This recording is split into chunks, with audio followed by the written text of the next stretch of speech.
Hey everyone, it's Ryzen. Just by myself today. My wife is ill. So, 40-7. Game was over at halftime. Basically, one good play. Their only points came on Drake May throwing the ball to Douglas on a free play. But everything else was a disaster. I mean, there's nothing to say other than this should get Gerard Mayo fired. He's not surviving this season. He's done. There were fire Mayo chants at the stadium, so he's. I think there's at least a 50% chance that he's done, and I would think it's higher than that now. McConkley caught 98 yards, 96 yards, something like that.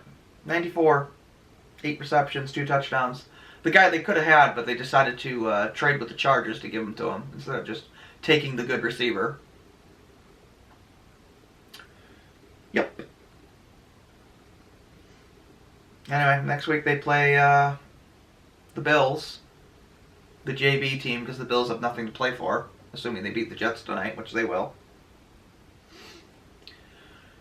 And they're probably still going to lose because they're not even competitive. They're not prepared. They're not. Gerard Mayo didn't even challenge the spot in a 4th down play, or on a 3rd down play, where Herbert may have gotten the first, but it was very close, and it didn't look like he did, and Mayo doesn't even try to challenge it. It's completely unaware of the situation. Completely unaware. Even if you lose the challenge, you give the defense a break. He punts the ball with 8 minutes left, down, 30. Completely clueless. He's clueless.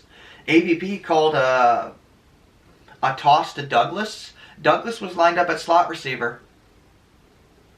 And by the way, Hunter Henry was running some weird route inward. Spacing. AVP, do you understand what that means? Apparently not. He should be fired too at this point because that's inexcusable. He literally caused a fumble in this game with a ridiculous play call. And Covington's defense wasn't even competitive. They've clearly all quit. So, and obviously Elliott Wolf should be fired too because McConkley. That was a no-brainer to drop McConkley, and they chose not to. So, anyway, there's nothing to say. The team is terrible. The coaching staff has got to be fired, all of them, and I think it needs to start now. I think they need to be fired now. There's nothing else to see. Who cares what happens in the Buffalo game? Anyway, I'll be back for the preview of the Bills-Patriots game, which is completely meaningless for both teams, so whatever. This is Ryzen. Thanks for watching. Take care.